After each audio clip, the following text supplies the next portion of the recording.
Hello, hello. Hi, my friend. We're just going with the flow today, right? Totally. I'm looking at myself. You guys know, if those of you that listen on the podcast, you're missing the joy of seeing me on YouTube because all I do, I really got to get my own face off this screen because all I see is all the little things that are wrong. I'm like, oh, this hair's out of place. Why did I wear this color? Oh, I look like a naked baby hamster in this color. Well, I think that comes from your photography background because I literally don't care that much what I look like. And the hilarious thing is, though, I think the camera's doing a good job of concealing it, but never in a million years did I think this would happen. I had to ask my boyfriend for my makeup back this morning so I could cover this little blemish on my nose. But he's been in the acting realm and he was doing some community theater and didn't realize until the day before that he had to do his own makeup for the production. And so we're just digging out my makeup, okay, here we go. And I'm trying to teach him. I mean, I don't know anything about doing stage makeup, but I'm okay, this is the foundation. You put this on your skin and and he's like, I got no eyebrows. And I'm like, okay, here's the eyebrows. And so, a lot of times I don't put makeup on for the show because I'm wearing glasses, so you can't really see my eyes. And, whatever, it is what it is. I don't typically wear much makeup in my real life. It's reserved for, I'm getting dressed up for some kind of event or something. But so this morning I wake up with this nice red blemish on, I look like Rudolph the Red-Nosed Reindeer. And so I go to grab my makeup and I open it up and I realize oh my God, my makeup's not in here. Oh, that's right. I left it to my boyfriend. So I'm like, can I have my makeup back? Perfect. That is the most millennial thing ever. That's phenomenal. Phenomenal. Good for him, though, for diving in and getting ready for the stage. That's so exciting for him. He's doing so much good work. He is. So this weekend he played a cult leader in this little film. And it was the cult of the immortal potato or something. And they spent all week. I don't even know if I'm supposed to be sharing this. I don't know if it's a secret or anything, but that's he was filming in a potato field all weekend. That's phenomenal. But he had a blast, so that's what matters. Joy is first. That's the number one most important thing. So I was thinking about a story to tell you. What was it that I was talking about? We were talking about bending time, and we thought, man, this would be good to share with the audience. I've been thinking a lot about growth lately, right? And how I'm different and, just time passing and things like that and growing and learning and stuff. And I was remembering how when I was in my 20s, I always wore a watch. I loved watches. I had the old school Movado with the black face and the gold dot. I loved that. But I found that as I was driving to work, I would just keep looking at my watch going, oh my God, look at the traffic. Oh my God, I'm going to be late. Oh my God, I'm going to get fired. It's going to be horrible. Da, da, da, da, da. And then I would go out to lunch, and at lunch, I couldn't enjoy my lunch because I was like, oh my God, we only have 20 minutes left. And what if they don't bring the food and what's going to happen? And finally, I just got so sick and tired of myself. I took the watch off, and this was before cell phones had, clocks on them, what have you, the time on them. And I stopped keeping track of time. And somehow that not only did it free me, but I actually ended up being on time all the time. I would say to myself, okay, I'm going to leave the house on time. What happens after I leave my house, I can't control anyway, right? I can't control the traffic. I can't control the construction zones. So I'm just going to leave my house and in earnest, get to work as fast as I possibly can safely, right? And it was just such a relief to get rid of that. And I find today, for example, last night, I forgot to set my alarm, which is weird because I always do, but I guess I was just exhausted. And this morning I woke up at exactly the time I needed to wake up at naturally, Again, there's just so much flow lately. I don't know. Have you had any time bending experiences? Well, growing up in the Midwest, if you aren't early, you're late. And growing up, there was always the one family that was always late for everything. And, everybody'd be like, "Oh, they're late again." And then when they would like finally stroll in, everybody would be like, and rolling their eyes, like, and, That's so normal for me as a Hispanic, I have to say. um, and it was just considered like really disrespectful. And then hilarious thing, both my brother and I, our first spouses were habitually late. I was married to a Venezuelan, which like Venezuelan, if you're a half hour late, you're too early. And, I would have to like pick and choose, like, if it was important for us to be on time, I would lie to him and tell him that we had to be there a half hour earlier than what we needed to be there. But if it didn't really matter what time we were there, I would just tell him the real time and then just have to be okay with we were going to be late. But because if I always told him early, then he knew I was telling him early. So then he would always make us late anyway. Such mental gymnastics. But I haven't worn a watch for years, and for the most part, I don't stress about it anymore. I mean, there's occasions once in a while where things are a little bit crazy, but even when I'm running late, I was just, it's going to be okay. And most of the time, I arrive on time. And I was laughing the other day, though. I went to yoga, and I swear, like, I arrived at the same time I left my house. Like, Oh, I'm like, the 3D mind of mine goes, I must have looked at the clock wrong and thought I left at a certain time, and I actually left earlier. But I got to yoga, and I'm like, how is this possible? This is what time I left my house, and this is what time it is. I got to tell you though, I've had that experience so many times where I've gotten in the car and I've said, man, I got 10 minutes to make it somewhere that's 20 minutes away. And it's like the Red Sea parting, like when I'm focused and when I'm like, okay, this is what's going to happen, and I'm just declaring it.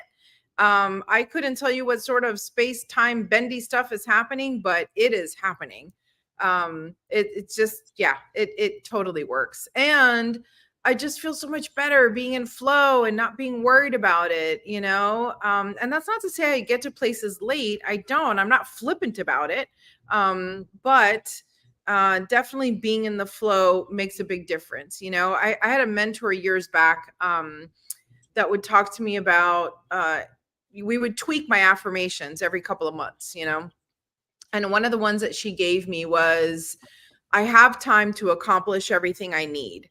And I always remember that. Of course, I said it out loud every day for, years.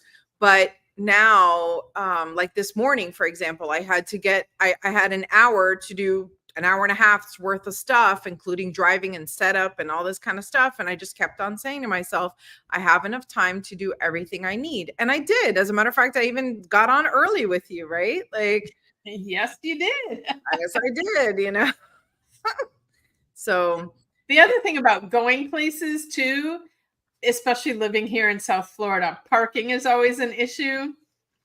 And the other day, I forget even what happened, but my boyfriend was making me a little bit late for going to my yoga class. And where my yoga studio is, parking is an issue. And I'm like, it's even worse of a problem when you're running late, because like I'm late, and what if I can't find a parking place? And the funny thing was, I told him, okay, this is fine, but now because you've made me late, you need to manifest a parking space for me when I get there. And as I'm driving there, I'm like, why am I asking him to manifest a parking space for me? I'm manifesting a parking space for me. I get there, a place where there's like almost never parking spaces. There were 2 parking spaces. Yeah, because both of you are doing it.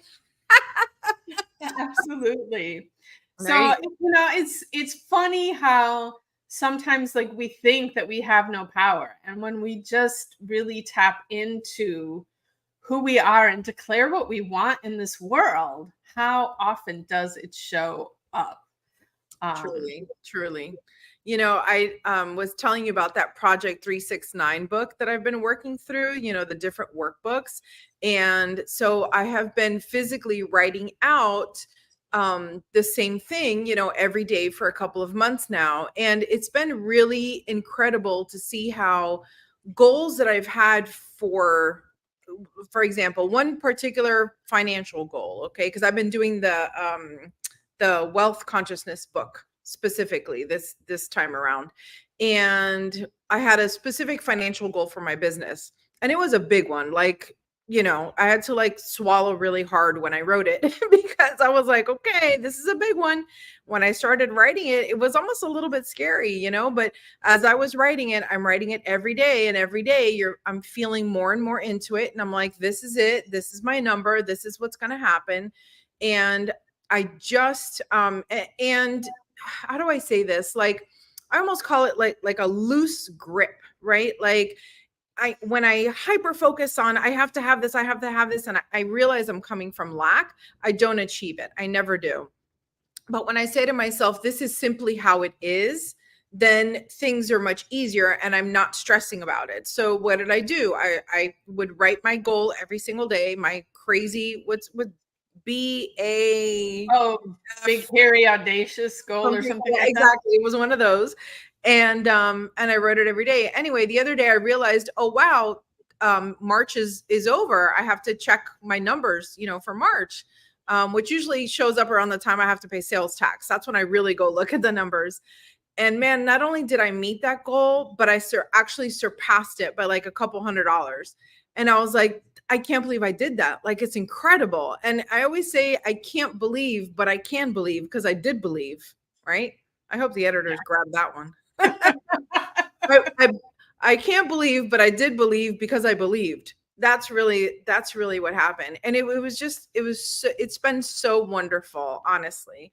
You know, I think so many people walk around rolling their eyes saying, oh, you can't write something down a whole bunch of times and expect for it to happen. No, you can't, right? You can't just write things down. It's not just the writing it down that makes it happen. It's all the other things that writing it down brings up, right? Yeah. And just because I don't think you gave a lot of clarity, since every episode we have a book. So let's make Project 369 our book for this month. And just want to like make clarity too for those listening out there. Because if you go on Amazon to buy a 369 a book, there's like a cajillion of them out there. And I'm going to tell you, I've looked at some of the other ones. You definitely want the Project 369 ones. The other ones, I guess you could use if you were just looking for a journal to write in, but they definitely don't have as much of the background and an explanation of what it is you're actually doing. And what is his name? Daniel. I knew you were going to ask me that. Yes. Let me see. I don't Anyway. know. I can tell you that the way that he writes, you know, much like we mentioned in another episode, the concept of believing what you want to be done is what creates the thing, right? Whatever that is. And it's the topic of the movie The Secret. It's what everybody says, and they all say it in 10 different ways, right? If you are particularly religious and you pray, then your prayer is a declaration that that is going to happen. And if you are a scientist, then you might have a different word for it, right? Or this morning I explained placebo effect to my kids, right? It's simply the believing of it. And so depending on how you want to, here, David Kasnecki. It's David? It's not Daniel? David Kasneci, Kasnecki, or maybe Kasneci. I don't know. Anyway, it's the one that looks like it has a little universe on it. It has like all the stars. But So do a lot of the other ones. So I'm just saying. oh damn it. We'll put the link. Well, we We'll have put his own the link website. in. Yeah, we'll put it in there because it's like But I love, like I am a Nikolai Tesla, like he's my history crush, even though like, I don't know, I don't think he was that interested in relationship with people. but what is his famous quote? Like, if you understood the power of the 369, you would understand how to master the universe, or something like that. I'm probably butchering the quote. But just the fact that this is about that. And I also, so the book that we're talking about actually goes into a bit of detail of the math of what is special and unique about 369 and why we use the 369. And just for pure simplicity, if you just want to do it and you don't want to get the book, you write what you're trying to manifest 3 times in the morning, 6 times in the afternoon, and 9 times at night before you go to bed. And, it can be that simple, but then there's also like putting that, feel what it feels like to actually have manifested before you manifest it. Like, you don't wait to feel that way until after you get it, because then you'll never get it. Feel that way before you have it. Feel like you've already achieved the whatever it is you're trying to manifest. And that was one thing too. Like the Secret doesn't talk about feeling things, and all the people that knew were just like frustrated with the Secret because they're like, they're missing the most important piece of it. It's funny that the most the example that I remember hearing years ago, which kind of illustrated the point to me so clearly, is that let's say that you have a sensation of hunger, right? And so the thought comes into your mind that you want a pizza. And then like your body does the rest, right? You think, I want to have a pizza. What happens? Your mouth starts salivating, your stomach starts gurgling, right? Because and then you're literally imagining what it's going to be like to bite into that warm pizza. And then what do all these feelings and sensations naturally lead you to do? Effortless action. It invites you to pick up the phone and call and place the order. And then magically 30 minutes later, someone shows up with a pizza. So you didn't wait until you got the pizza. The pizza didn't magically appear, right? The pizza appeared because you made an action. That action was effortless to you because it was a joy to do it, right? You weren't begrudgingly calling the pizza place. I have to do hard work to get my pizza. No, it was easy to get the pizza. Why? Because that's what you wanted. So like, if you look at it, it's all the steps of manifesting. Why we make the rest of our lives more difficult than ordering a pizza, I don't know. That's our mistake, right? So if you want to have, I'm not even joking, like if you want to have $100,000 month in your business, it's the same steps as the pizza. The thought occurs to you. What does it feel like in your body to have $100,000 in a month? What would you do with that money? Plan it out, write it down, go on Amazon and put all that shit in your cart. Like, do the things as if you already had it. And then just keep going and it will show up just like that pizza. What's that, right? So when people like try and rip apart the concept of manifestation as something ridiculous, like, oh, you can't just think your way to whatever. Yes, the fuck you can. Trust me. Because what you already do it every day. You think to yourself, I have to go to work. Well, what happens next? Effortless action. You take a shower, you pick your clothes, you get your car keys, you get in the car and you drive. And guess what? As you're driving, you're literally avoiding obstacles. You're going around things. You're making short decisions. Do I brake? Do I turn? Do I notice, this car in front of me?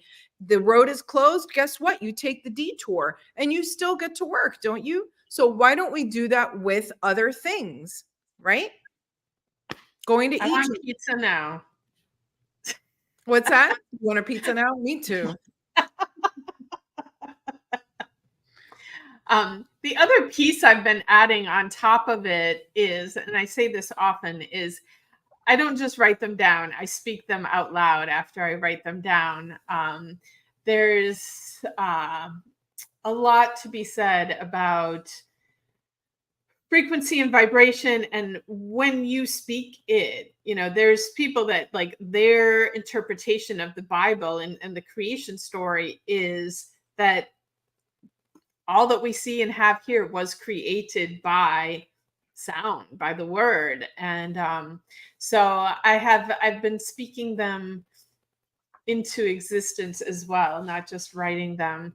And it's been fun. I'm a little I keep telling people I'm like a little upset with Graciela. She was holding out on me. She didn't tell me about these books for a while. And but I think you've motivated a lot of us to do the 369, and now I've been sharing it with everybody. Like it's a really powerful tool. You know what I love about it? It's like I almost like, I love Dr. Joe Dispenza. He's got and I haven't read all his books. Like I'm manifesting more time so that I can really dive in even deeper. But for those people that like that super scientific approach of why this works, he does the science. So there's a book called Becoming Supernatural, and it goes down into literally frequency, the movement of hormones and chemicals in your body, and like all the things that we consider this esoteric, like Kundalini energy, right? And yoga, and having these out of body experiences, so to speak. He explains from a scientific standpoint, like measurable numbers and experiments, how and why these things happen. And if you need that to understand it, then he's a great resource. And if you're like, listen, I don't care about the details, just tell me the bottom line. What do I need to know? How do I get there? That's what I like about 369. There's even a part in the book where I'm at now in the book towards the end, where he's like, look, I could explain to you why this particular thing works, but just trust me and do the thing, And sometimes in our crazy busy lives, you don't have time to do a real deep dive into the Joe Dispenza detail of everything. Sometimes you need a David, right? Project 369 to be like, look, I already did the math. I already did the research. I'm telling you, if you just follow these directions, this is what's going to happen, right?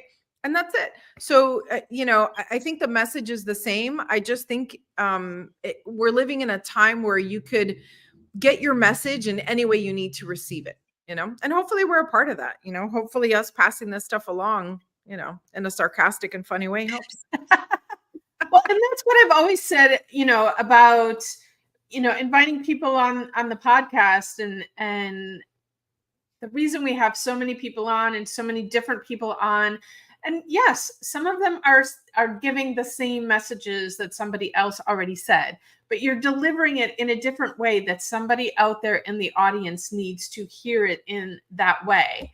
I mean, there's been so many things in my life that I'm like, wow, I've heard this like, 100 times already, but how you just said it to me sunk in at such a deeper level. Like I finally really understand this concept now. And I've had, I used to teach quite a bit. And one of the methodologies that I taught, this woman, she came to me, she's like, this is like the fourth time I'm taking the class, but I'm telling you, this is the first time it's made any sense to me. And there was the piece of me, it's like, wow, that's impressive that she, even though she didn't understand it, she just kept going. And also very cool that, I was finally able to explain it to her in a way that it made sense to her. Yeah. And, it's not to say that I was a better teacher at it. It just meant I was able to speak in a language such that she was able to finally grasp it. And so it's important, even if you're saying something that somebody already said, you say it your way so that it sinks in for somebody. Yeah. And I think that goes also to communication, right? Communication with friends, with your paramours, with your family. Sometimes you say something and you have to say it 3 different ways for them to get it. you know? So, and of course, you know, it works both ways, right? Communication is a two-way street. So sometimes you have to hear it a couple of different ways before you really get it. You know, my kids have leaned into the phrase I'm processing. And so sometimes I'll ask them to do something and I feel like they're not moving fast enough. I'm like, hey, I just asked you to do this thing. I need you to do it. And they'll look at me and they'll be like, Mom, I'm processing. like, like, give me a minute, right? It's one of the gifts I think of the computer world is that they've taught us what buffering is, you know, like, you know, as, as my one friend said when my text message wouldn't go through, he was like, the signal has to leave your phone, go all the way to outer space, find a satellite, bounce off of it, and come back down to Earth. Give it a second, right? So like let's create a little bit more patience. And when I say let's, I'm obviously talking to myself first, right? Like, you know, be patient with yourself and be patient when communicating with others because there's some buffering, like, and sometimes you have to hear it a lot of different ways, you know? I also, the thing that when we were talking about this that came up for me as well is there is nothing new in the world. So, you know, when people are like, oh, that message belongs to so and so, and that message belongs to so and so. No, it doesn't. All of that information is in the collective consciousness. It just so happens maybe that person tapped into that piece of information a little bit quicker than you did, but it's not their information. They don't own it. And when people get all, you know, in their stuff about they stole my stuff, I'm like, it ain't your stuff. Well, that's because we're looking at it from a capitalism, you know, patentee, money lack sort of concept, right? You know, I'm a photographer and there are so many teachers in the industry and there's a lot because, you know, I watch the Facebook groups. There's a lot of emotions around, oh, I came up with this concept or this lighting or this particular setup, you know, a woman laying in a bathtub holding a champagne glass, you know, and then people are like, oh, you know, there was this one controversy about the picture where a woman is standing by the window holding a cup of coffee. And when someone else came up with the same idea, it was like, oh, you're a copycat, you're a copycat. No, it is perfectly natural all around the world to stand next to a window holding a cup of coffee. That is not one particular person's idea, you know, like even the ideas that are super creative and super different, like, I don't know if you read, I'm sure you read Big Magic. Yeah.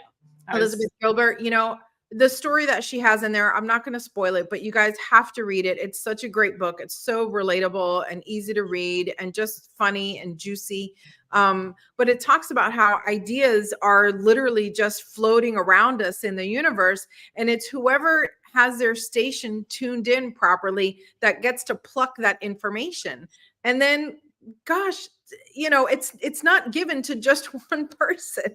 Like it's there for everyone to pluck, right? It's there for everyone to download and pull from and have. And so that's why when you look back in history, you can see like Darwin wasn't the only person to talk about evolution, you know? So many scientific discoveries have happened simultaneously in different parts of the world. We're only hearing the American version of it, but I promise you there are versions of all our discoveries everywhere else in the world. It's all happening all at the same time. And there we go. We just rounded out our whole talk about time because yeah, everything is happening all at once. And including multiple lifetimes, parallel universes, all kinds of, we could get all crazy here. But those are we'll write those down. That we're gonna have to do whole separate episodes on all of those.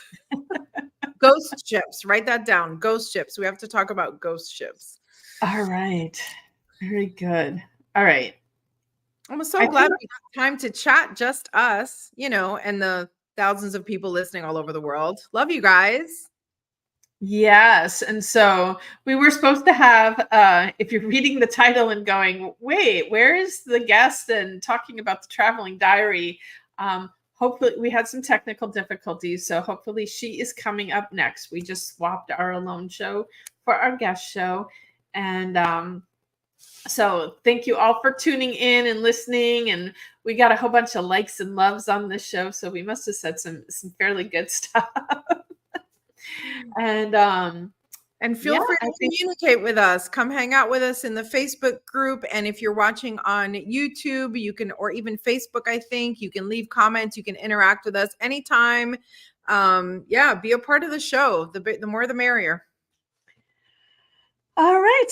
With that, it's a wrap. And I want to wish everybody a magical day. Bye.